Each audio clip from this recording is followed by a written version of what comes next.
వాక్యంలో నుంచి దేవుని సారాంశాలు గమనిస్తున్నాం. దేవుని వాక్యం మనతో మాట్లాడే మాట. నాకు ఒక చిన్న చెల్లెలు కలదు, దానికి ఇంకనూ వయసు రాలేదు. వివాహ కాలం వచ్చినప్పుడు దాని విషయమై నేనేమి చేయదును అని ఇక్కడ అక్క చెల్లెలకి జరుగుతున్న సంభాషణ. చెల్లెల గురించి వేదన పడుతుంది, చెల్లెల గురించి బాధపడుతూ ఉంది. నేనైతే సిద్ధంగా ఉన్నాను, నాతో కూడా రక్తంలో కడగబడినటువంటి నా సోదరి వివాహం సిద్ధంగా లేదు. యేసు ప్రభు వస్తే, వివాహ దినం వస్తే మా చెల్లి పరిస్థితి ఏమిటో అని వేదన పడుతూ ఉంటే, ఆ చెల్లికి వయస్సు రాకపోవటానికి కారణాలు ఇప్పటివరకు మనము 7 విషయాలు ధ్యానం చేసాం. ఎందుకు రాలేదయ్యా వయస్సు రాకపోవడం కారణాలు ఏంటో చాలా విషయాలు నేర్చుకున్నాం మనం. ఉదయ కాలంలో కూడా ఆయన చెప్పాడు, నా కోసం జీవించలేదు అన్నాడు. నా కొరకే జీవించాలి. ఆ వయసు రాకపోవడం కారణం ఏంటయ్యా అంటే, ఆమె తన కొరకే జీవించింది, తన కొరకే బ్రతుకుతూ ఉంది. తనను ప్రేమించి కలవరి శిలువలో రక్తప్రోక్ష కలిగించి ఆ రక్తంలో తన పాపాలు కడిగి వేసి పరిశుద్ధపరచబడినటువంటి నన్ను సేవించకుండా, నా కోసం జీవించకుండా తన కొరకు మాత్రమే జీవిస్తుంది. ప్రాణము, తినము, తాగము, సుఖించమని తన కొరకే జీవిస్తాడు, కానీ నా కోసం జీవించలేదు. అందువలన దానికి ఇంకనూ వయసు రాలేదు. యేసయ్య అన్నాడు, ఒకవేళ ఇప్పటి వరకు నా కొరకు జీవించకపోతే,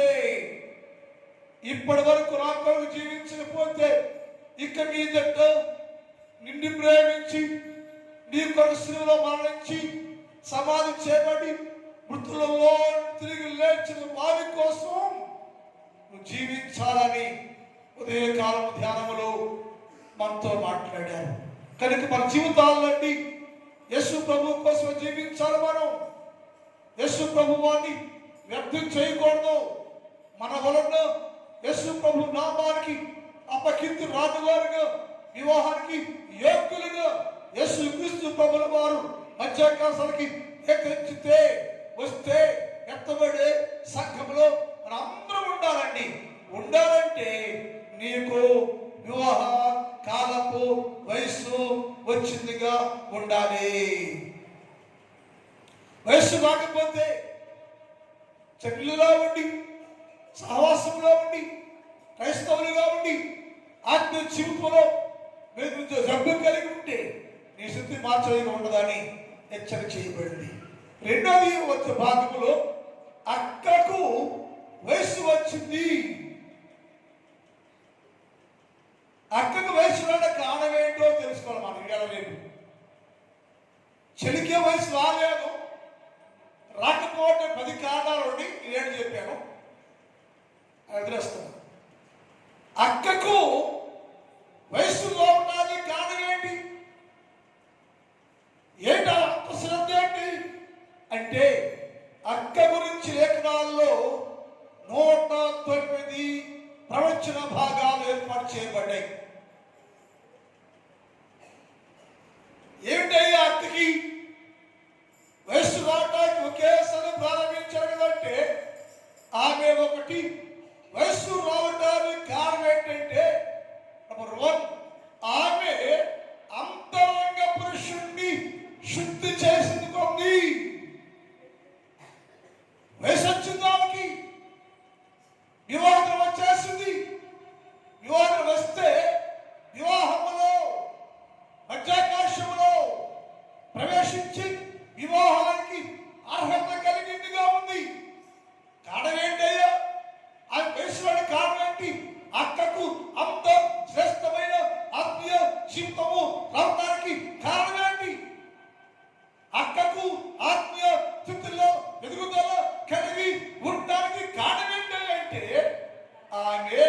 అంతరంగ పురుషులను శుద్ధి చేసుకొనెను. అంతరంగ పురుషుడిని శుద్ధి చేసుకొనెను. 2 కొరింథీ పత్రిక 4వ అధ్యాయం 16 చదువుతాం. 2 కొరింథీ పత్రిక కావున మేము అధైర్యపడము. ఎందుకు?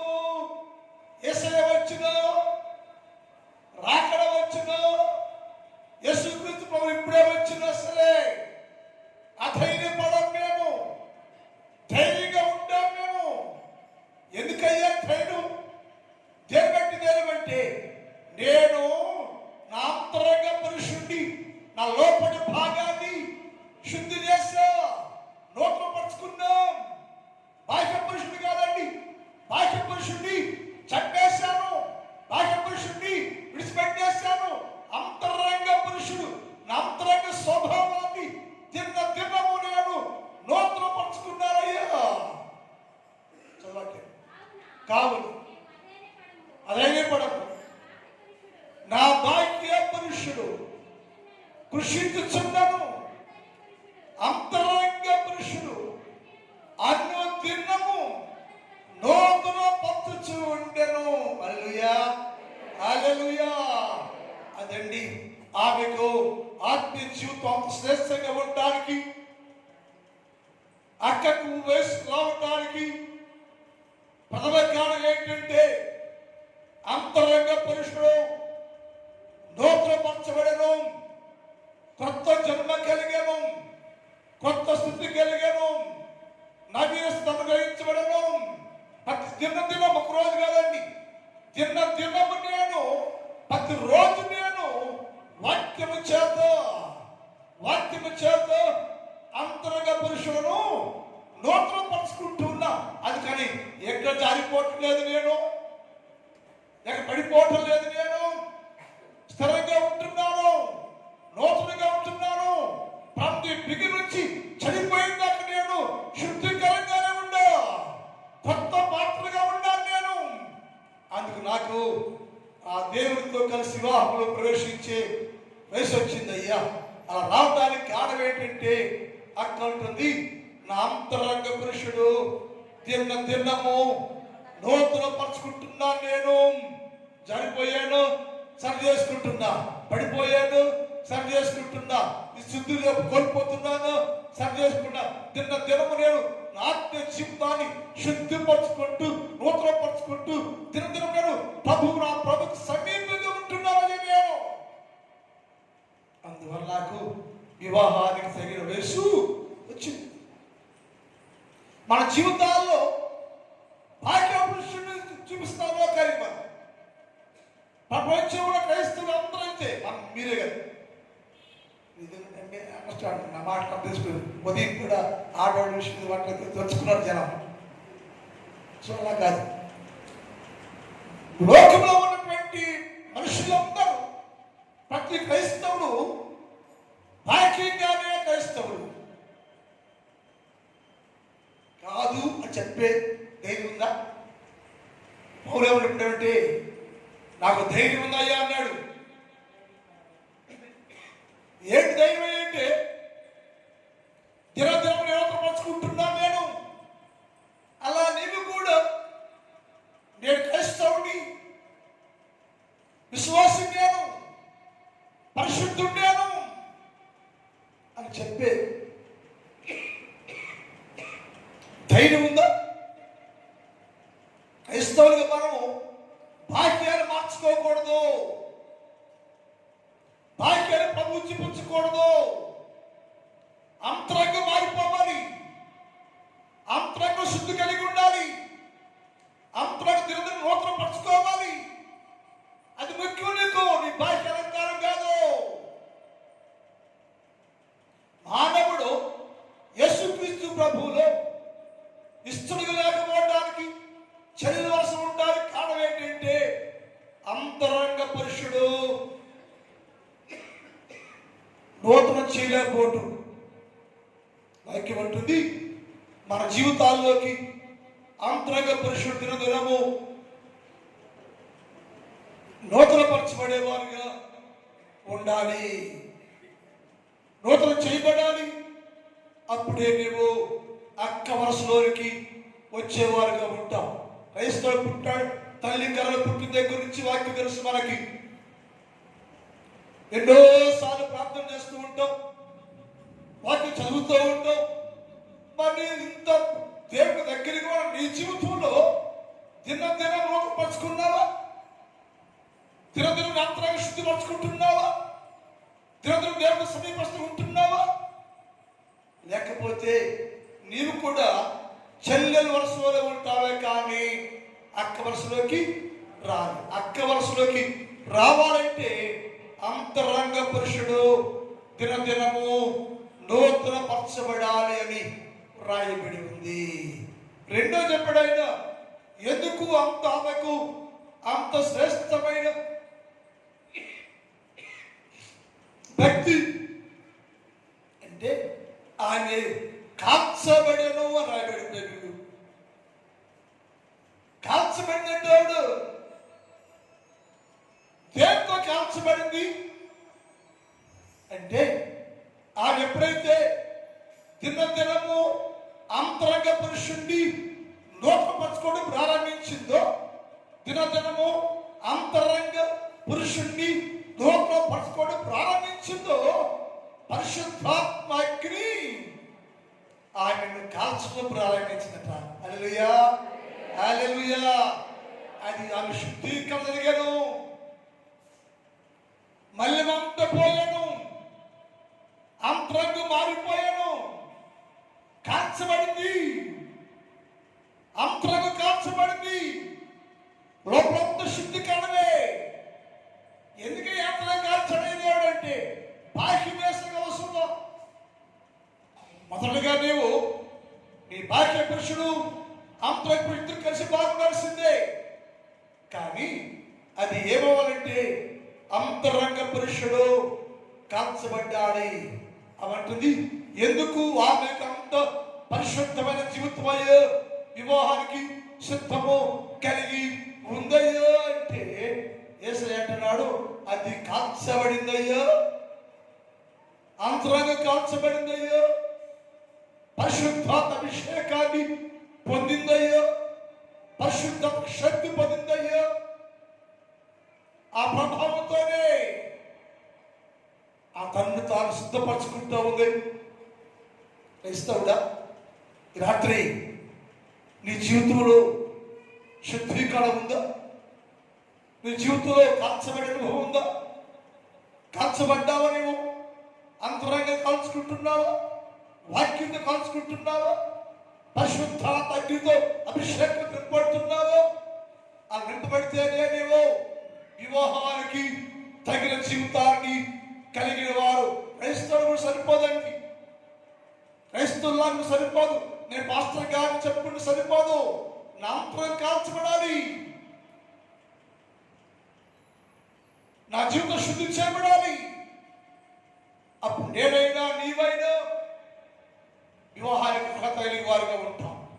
యేసయ్య అన్నాడు, అది అంత పరిశుద్ధ వివాహానికి ఏకత కలిగి ఉండాలి. కారణం ఏంటంటే ఆమె కాల్చబడింది. కాల్చబడి ప్రతిరోజు దేవునికి సమీపస్తురాలుగా జీవించింది అని లేఖనాల్లో రాయబడింది. మన జీవితాలు మనం కూడా ఆత్మశక్తి కావాలండి, ఆత్మ ప్రభావం కావాలండి. ఆచారంగాను నామకార్థంగాను ఉన్నందువల్ల ఏమి ప్రయోజనం లేదండి. ఎవరు దేవుని రాజ్య వారసులు కాలేరు, పెళ్లి వారసులు రాలేరు. రావాలి అంటే ఇప్పుడైనా ఏం చేయాలంటే అంతరంగం కాల్చబడేవారుగా ఉండాలి అని రాయబడింది. మూడోది ముగ్గు చేస్తాడు. మూడో చెప్పాడు ఆయన, ఎందుకయ్యా ఆమెకు అంత భక్తి వివాహానికి తగిన చూపు వచ్చింది అంటే క్రమము మార్చకుండా దేవునితో గడిపిందట. క్రమాన్ని మార్చకుండా అంటే క్రమం తప్పకుండా దేవునితో గడిపిందట. ఎప్పుడు దాకా అంటే యేసుక్రీస్తు ప్రభు ఆగమనం అంటే యేసుక్రీస్తు ప్రభు యొక్క ఆగమనం వరకు నేను ఆయనతో నివసించాడు బైబిల్లో. యేసుక్రీస్తు ప్రభు యొక్క ఆగమనం వరకు అంటే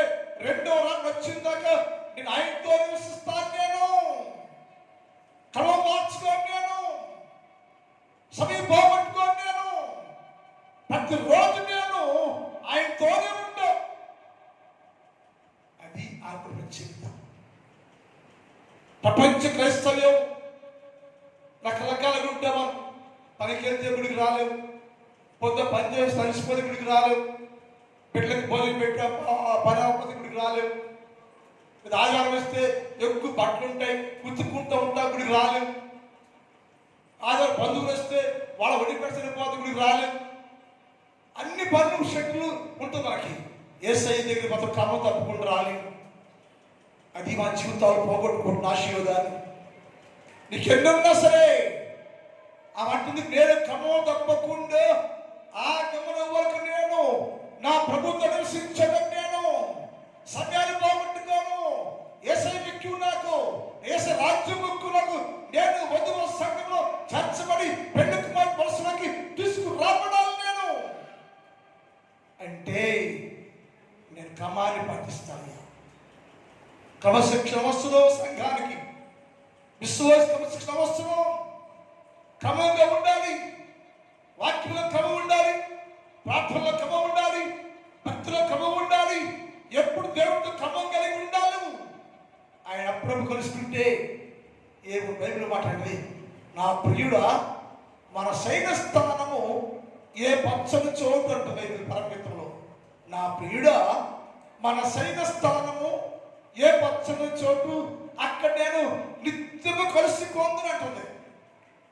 నా ప్రియుడా మన సైన స్థానము ఏ పచ్చని చోటు అయ్యా, ఎక్కడయ్యా, అక్కడ నేను నిత్యము నీతో ఉంటాను. నేను పచ్చని స్థానం అంటే నా ప్రియుడా నువ్వు సుందరుడు, అతి మనోహరుడు. మన సైన స్థానము ఏ పచ్చని చోటు, మన మందిరములు. మన సైన స్థానము ఎక్కడంటే ఏ పచ్చని చోటు అంటే దేవుని మందిరం. దేవుని మందిరం కలుసుకుంటాం మనం, దేవుని కలుసుకుంటాం మనం.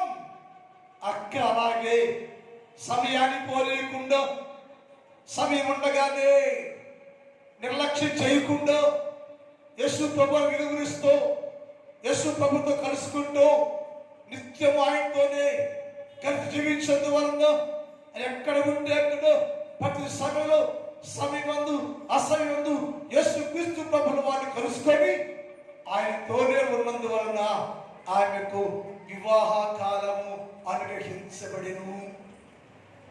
మన జీవితాల్లో కూడా యేసు రాకదిన ఉండ మనం అక్క వరుసలో చేర్చబడాలి. మనం చెల్లి వరుస ఉండకూడదు. మనం అక్క వరుసలో చేర్చబడాలంటే ఒకటి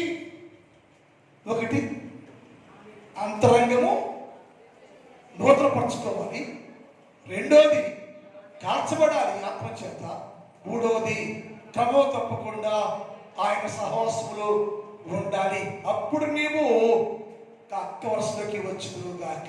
మిగిలిన భాగాన్ని రేపు ఒకటి కాలం ధ్యానం చేద్దాం, ప్రార్థన చేసుకుందాం. ప్రార్థన చేసుకుందామండి. చిన్న ప్రార్థన మోకరించండి. యేసయ్యా, ఈ రాత్రి కాలంలో మీరు మాతో మాట్లాడారయ్యా, దర్శించండి ప్రభువా. చెల్లి వరుసలో ఉంటే మా జీవిత నిష్ప్రయోజనమయ్యా. చెల్లి వరుసలో ఉంటే కుళ్ళిపోయిన జీవితాలు కలిగి ఉంటావేసయ్యా. ఈ రాత్రి నేను గ్రహించావయ్యా. అక్క వరుసలోనికి తీసుకురా ప్రభువా, వధువు సంఘంలోనికి తీసుకురా ప్రభువా. వధువు సంఘంలో నేను ఉండాలి తండ్రి, అక్క వరుసలోకి రావాలి ప్రభువా. అందుకయ్యా నేనయ్యా దినదినము నేను అంతరంగ పురుషుణ్ణి నూతనం చేసుకుంటానయ్యా. దినదినం అంతరంగ పురుషుణ్ణి శుద్ధి చేసుకుంటానయ్యా. దినదినమయ్యా నీ ఆత్మతో, అగ్నితో, ఆత్మశక్తితో కాల్చబడి నిత్యము నీ సన్నిధిలో గడుపుతూ ఉంటానయ్యా. అప్పుడయ్యా నా జీవితంలోకి అక్క వరుస వచ్చిందయ్యా. అది కావాలి ప్రభువా అని ప్రార్థన చేసుకోండి, ప్రార్థన చేసుకోండి, ప్రార్థన చేసుకుని దేవుని దర్శించయ్యా, అభిషేకించయ్యా, బలపరచయ్యా, ఆత్మశక్తితో నింపయ్యా, ఆత్మ ప్రభావంతో నింపయ్యా, ఆత్మ కార్యం చేయయ్యా అని ప్రార్థన చేసి దర్శించు. ఇప్పుడే నన్ను నా హృదయాన్ని అంతగా శుద్ధి చేయి ప్రభు అని ప్రార్థన చేస్తూ నా దేవుడు దర్శించను గాక. ప్రార్థనలో ఉన్నట్టుగా ఆహారంగా వచ్చి ప్రార్థన చేస్తారు.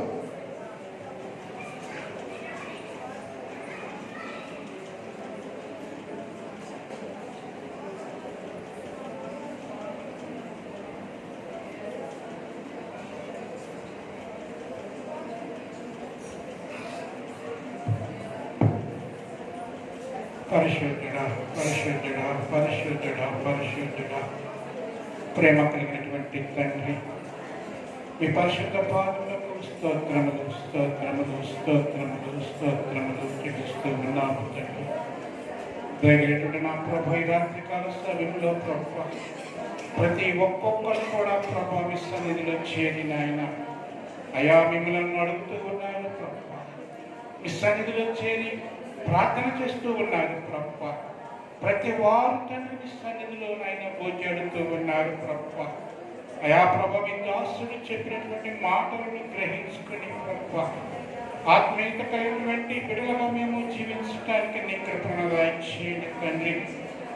అయా ఆయన ఈ లోకంలో మేము జీవించుతున్నామన్న పేరు మాత్రము ఉన్నది కానీ ప్రభు నీవు మృతుడివి అని మీకు తెలియజేస్తూ ఉన్నావు ప్రభు. మా జీవితంలో ఉన్నటువంటి ప్రభు అయా ప్రభు బాహ్య పురుషులను మేము విడిచిపెట్టేసి ప్రభు మా అంతరంగంలో ప్రభు మా జీవితంలో ప్రభు నూతన పరుచుకోవడానికి ప్రభు నూతనమైనటువంటి పురుషులను ప్రభు అంతరంగ పురుషులను ధరించుకుని ప్రభు నూతన పరచబడేటువంటి వ్యక్తులుగా ఉండటానికి నాయన నీ కృపను దయచేయండి ప్రభు. మా జీవితం అంతా కూడా ప్రభువైన అయా ప్రభా తండ్రి చీకటితో నింపబడి ఉన్నది తండ్రి. ఏ చీకటితో మా యొక్క అయా ప్రభా మా శరీరము మా ఆత్మ నింపబడి ఉన్నదో ఆ చీకటి శక్తులు విడిపించబడాలి అంటే మేము నూతన పరచబడాలి ప్రభు. మమ్మల్ని ఆయన నూతనపరచండి తండ్రి. దయ తండ్రి మమ్మల్ని తండ్రి మా హృదయంలో మీరు కాల్చబడుతూ ఉన్నాము తండ్రి. కాల్చబడేటువంటి వ్యక్తులుగా ఉండటానికి నీ కృపను దయచేయండి తండ్రి. దినము కూడా ప్రభు అయా నీ సన్నిధిలో చేరి నూతనమైనటువంటి వ్యక్తులుగా ఉండటానికి నేను కృపను దయచేయండి ప్రభు. పరిశుద్ధుగా మీ పాదాలకు స్తోత్రాలు చెల్లిస్తూ ఉంటాము తండ్రి. దగ్గరటువంటి నా ప్రభు మేము ఆయన క్రమము తప్పకుండా ప్రభు అయా మీ సన్నిధిలో చేరి మిమ్మల్ని విడిచిపెట్టకుండా ప్రభు ఎల్లప్పుడూ మీ నామమును గణపరిచేటువంటి వారుగా ఉండటానికి నాయన నీ కృపను దయచేయండి ప్రభు. ప్రభాని బిడ్డలు తండ్రి ప్రతి ఒక్కొక్కరు తండ్రి మాటలు విన్నారు తండ్రి. వినినటువంటి మాటలను దుష్టుడు ఎత్తుకైపోకుండా ప్రభు ప్రతి వారి హృదయంలో వాటిని భద్రపరచుకోవటానికి నాయన నీ కృపను దయచేయండి ప్రభు. ఇప్పుడు వచ్చిన సంఘంని మీరు ఆశీర్వదించండి ప్రభు. ఈ 2 దినాలు కూడా ప్రభు మీరు మాతో ఉండి మీ దాసుల ద్వారా మీరు మాట్లాడినందుకు మీకు స్తోత్రాలు చెల్లిస్తూ ఉన్నాము తండ్రి. రేపటి దినము కూడా తండ్రి అయా ప్రభు 2 ఆరాధనలు కూడా మీరు ఉండండి ప్రభు. అయా ప్రభు రేపు సాయంకాలము జరగబోయేటువంటి మీ సేవకుని యొక్క ప్రభు ఆ యొక్క రిటైర్మెంట్ కార్యక్రమ విషయంలో మీ సహాయం మీరు దయచేయండి తండ్రి. మీ దాసుడు నాయన అనేక సంవత్సరములైనా మీ పరిచర్య చేశాడు ప్రభు. అనేక సంవత్సరంలో మీ సేవలో కొనసాగాడు ప్రభు. అయా ప్రభు ఈ సమయంలో ప్రభు మీ దాసుల ప్రభు ఎంతవరకు నాయన మీరు వాడుకుని ప్రభు ఎంతవరకు తండ్రి మీకు మహిమకరముగా ఉండటానికి తండ్రి మీ దాసుల పట్ల మీరు చూపినటువంటి ప్రేమను బట్టి మీకు వందనాలు చెల్లిస్తూ ఉన్నాము తండ్రి. అయా ప్రభు వారి యొక్క శేష జీవితంలో మీ కాపుదల ఉంచండి ప్రభు. వారి ఇరువురిని కూడా ప్రభు మీ ఆత్మచేత నింపండి తండ్రి. వారి కుటుంబంలో మీరు ఆశీర్వదించండి ప్రభు. వారి యొక్క శేష జీవితంలో ప్రభునైనా మీకు ఇష్టమైనటువంటి వ్యక్తులుగా ఉండి ప్రభు మంచి ఆరోగ్యం ఇచ్చి తండ్రి. అయా ప్రభు మీ చిత్తమైతే మరలా ప్రభు నీ సేవను కొనసాగించడానికి కూడా నీ కృపను దయచేయండి తండ్రి. వారి కుటుంబంలో మీరు ఆశీర్వదించండి. వారి బిడ్డలను మీరు దీవించండి. వారికి కలిగినటువంటి సమస్తము కూడా మీరు ఆశీర్వదింపచేయడుతూ ఉన్నాము ప్రభు. రేపు జరగబోయేటువంటి ఆ కార్యక్రమంలో మా మధ్యకునైన అధికారులు రావచ్చు ఉండగా తండ్రి అధికారులతో మీరు మాట్లాడండి ప్రభు. అధికారుల ద్వారా తండ్రి మా యొక్క మా సేన స్థానంలోనికి మీరు వారిని రప్పించి తండ్రి అనేక మందితో మీరు మాట్లాడమని అడుగుతూ ఉన్నాము తండ్రి. రేపటి దినము తండ్రి జరగబోయేటువంటి ప్రతి కార్యక్రమంలో మీ సహాయం చేయండి తండ్రి. ఈ రాత్రి నాయన మరలా మేము మా గృహానికి వెళుచుండగా ప్రభు మీ పరిశుద్ధాత్మ చెంత నింపండి. అయా మాకు సుఖమైనటువంటి నిద్రనివ్వండి, చురుకైన మెలుపునివ్వండి. ఈ రాత్రి కాలంలో సతాన శక్తులను, అంధకార శక్తులను మీరు బంధించబడుతూ ఉన్నాము. ప్రతి ఒక్కొక్కరికి కూడా ప్రభా మంచి ఆరోగ్యం నుంచి వేకోత్సాహములు నుంచి మీ సన్నిధిలో చేరి ప్రార్థించుకోవడానికి నాయన నీ కృప ప్రతి ఒక్కొక్కరికి మీరు దయచేయమని, మీరే మహిమ ఘనత కీర్తి ప్రభావం పొందుకోమని నా ప్రభువును నా రక్షకుని ఇటువంటి యేసు నామమును బట్టి అడిగి వేడుకొనుచున్నాము తండ్రి. ఆమేన్. అందరూ లేచి పడతామండి. రేపు పగల ఆరాధన ఉంటుంది, రాత్రి కూడా ఎట్లాడుకునే సర్వీస్ ఉంటుంది. అందరూ రండి, సంఘం అంతా, అక్కోళ్ళు అనేవాడు ఎవరు వస్తారు అందరూ కూడా రేపు పగలు రండి, రాత్రి రండి. ఘనముగా ఈ కార్యక్రమం జరిగించడానికి రేపు పగలు రాత్రిలో జరిగే ప్రతి కార్యక్రమం పాల్గొని సంఘం అంతా పాల్గొని చేయవలసిందిగా మనవి. ఎందుకో నింద్రగా నీవు ప్రేమించితివో దేవా, అందుకు నా దీన స్తుతి పాత్ర. హల్లెలూయా యేసయ్యా, హల్లెలూయా యేసయ్యా. నా పాపము పాప నాయలో తెవైనావు, నా శాపము పాప నలిగి వేలాడితి. నాకు చాలిన దేవుడవు నీవే, నా స్థానములో నీవే. నాకు చాలిన నీవే, నా స్థానములో నీవే. హల్లెలూయా యేసయ్యా, హల్లెలూయా యేసయ్యా. తండ్రి దేవుని ప్రేమ, కుమారుడు యేసుక్రీస్తు వారి కృప, పరిశుద్ధాత్మ దేవుని యొక్క నిత్య సహవాసం ఇప్పుడు ఎప్పుడు ఎల్లప్పుడు సదాకాలము మనందరికి తోడై ఉండును గాక. ఆమేన్. ఆమేన్. ఆమేన్.